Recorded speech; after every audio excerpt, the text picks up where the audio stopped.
Super star Rajinikanth அவர்களை பற்றி இளைய தளபதி விஜய் அவர்கள் கூறியதை தற்பொழுது காண்போம்.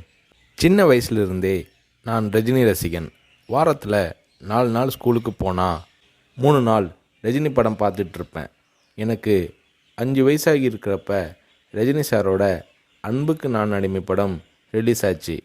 எப்படியாவது படம் பார்த்துடணும்னு ஆசை. ஆனால் ஸ்கூலுக்கு கட்டடிச்சிட்டு போகிற வயசு அல்ல அது. அதனால் நான் என்ன பண்ணினேன்னா, அப்பா ஷூட்டிங்க்கு போன உடனே எங்கள் அம்மா கிட்ட ரொம்ப அடம் பிடிச்சி மேட்னி ஷோவுக்கு போயிட்டேன். மேட்னி ஷோ பார்த்துட்டு வெளியே வந்ததும் திரும்பவும் ஈவினிங் ஷோ பார்க்கணும்னு அடம் பிடித்தேன். ஒரு போடு போட்டு வீட்டுக்கு கூட்டி வந்து விட்டாங்க. அங்கிருந்து நேரே சுரேந்திர மாமா வீட்டுக்கு போனேன். அவருக்கு நான் செல்ல பிள்ளை. என்னடா திடீர்னு வந்திருக்கேன்னு கேட்டார். அன்புக்கு நான் அடிமை படம் பார்க்கணும்னு சொன்னேன். என்னடா திடீர்னு வந்து சொல்கிறானாரு.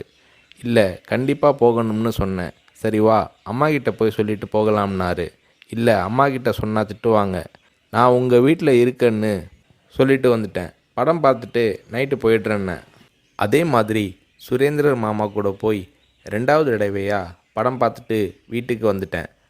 அப்படியும் சும்மா இருக்கலை. ஷூட்டிங் முடிஞ்சிட்டு 9 மணிக்கு அப்பா வந்தார். வாடா சாப்பிடலாம்னாரு. எனக்கு பசி இல்லைன்னு முகத்தை திருப்பிக்கிட்டேன். கோபமாக இருக்கிற மாதிரி நடிப்பு காட்டினேன். இல்லை, சாப்பிட்டு தான் ஆகணும். உன் ப்ராப்ளம் என்னன்னு சொல்லுனாரு. அன்புக்கு நான் அடிமைக்கு கூட்டிகிட்டு போனால் சாப்பிட்றேன்னு சொன்னேன். சாப்பாட்டை பரிமாறிக்கிட்டு இருந்த அம்மா என்னை பார்த்து, அட திருடா, என் கூட வந்து அந்த படத்தை மேட்னி ஷோவில் பார்த்துருக்குற மாதிரி முறைச்சி பார்த்தாங்க. சரி வந்து சாப்பிடுனாரு. சாப்பிட்டு முடித்ததும் நைட் ஷோவுக்கு கூட்டிகிட்டு போனார். உண்மையிலேயே அன்னைக்கு மேட்னி, ஈவினிங், நைட் ஷோன்னு 3 தடவை ரஜினி சார் படம் பார்த்தேன். படம் பார்த்துட்டு வந்ததும் அப்பா கிட்ட ஒரு அன்பு கட்டளை போட்டேன். நாளைக்கு நான் ரஜினி சாரை பார்க்கணும், அவர் கூட நின்று ஃபோட்டோ எடுக்கணும்னு சொல்லி அப்பாவோட கழுத்தை கட்டி பிடிச்சிக்கிட்டேன். அடுத்த நாள் காலை நானும் என்னோடய ஃப்ரெண்ட் கார்த்திக்கும் அப்பா கூட போனோம்.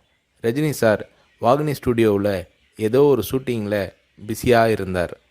நான் ரஜினி சாரை நேரடியாக பார்க்கிறது அதுதான் முதல் தடவை. எப்படி ரஜினி சார்கிட்ட பேசுகிறதுன்னு பயந்துக்கிட்டு இருந்தேன். அவர் கூட்டிகிட்டு போய் அன்பாக பேசினார். அப்படியே என்னை தன்னோட மடியில் உட்கார வச்சுக்கிட்டு என்ன படிக்கிறேன்னு கேட்டார். சொன்னேன், நான் உங்கள் கூட நின்று ஃபோட்டோ எடுக்கணும்னு சொன்னேன். சிரிச்சுக்கிட்டே என் கன்னத்தை தட்டி கொடுத்து எங்களை அணைச்சிக்கிட்டு ஃபோட்டோவுக்கு போஸ் கொடுத்தார். என்னால் மறக்க முடியாது அந்த இனிய நாளை, அவரது அன்பான அரவணைப்பை. வீட்டுக்கு வந்ததும், அப்பா நீங்கள் பெரிய டைரக்டர்னு சொல்கிறாங்க, ஆனால் என்னால் உங்களை டைரக்டராக ஏற்றுக்க முடியாது. எப்போ எங்கள் தலைவர் ரஜினியை வச்சு டைரக்ட் பண்ணுறீங்களோ அன்னைக்கு தான் உங்களை டைரக்டராக ஏற்றுக்குவேன்னு சொன்னேன். அப்பா என்னை பார்த்தாரு. ஒரு ஹிந்தி படம் டைரக்ட் பண்ணுறதுக்காக எங்கள் அப்பா பாம்பே போனார். எனக்கு ஹாலிடேங்கிறதால நானும் அம்மாவும் கூட போயிருந்தோம். மும்பையில் இருந்த ப்ரொடியூசர் பூர்ணச்சந்திர ராவ் எங்கள் அப்பாவுக்கு ஃபோன் பண்ணி கூப்பிட்டதும் அப்பா அவரை பார்க்க போனார். வரும்போது ரொம்ப சந்தோஷமாக இருந்தார். ஹோட்டலுக்கு வந்ததும் என்னை கூப்பிட்டு, விஜய், நான் டைரக்டர் ஆயிட்டேனாரு. ரஜினி சாரை நடிக்க வச்சு டைரக்ட் பண்ண போகிறேன்னாரு. அந்த படம் தான் நான் சிகப்பு மனிதன். நீங்கள் நம்புறீங்களோ இல்லையோ, அந்த படத்தை நான் 17 தடவை பார்த்தேன். நடிக்கணும்னு ஆசைப்படுறியே, உனக்கு நடிப்பை பற்றி என்ன தெரியும்னு எங்கள் அப்பா கேட்டதும் உடனே அப்போதே ஒரு சீன் நடித்து காட்டினேன். அது என்ன சீன் தெரியுமா? அண்ணாமலை படத்தில் ரஜினி சார் பேசிய பெரிய டைலாக் சீன். நான் ரஜினி ரசிகனாக இருந்ததால் அவரோட பல வசனங்களை மனப்பாடம் பண்ணி வச்சுருந்தேன்.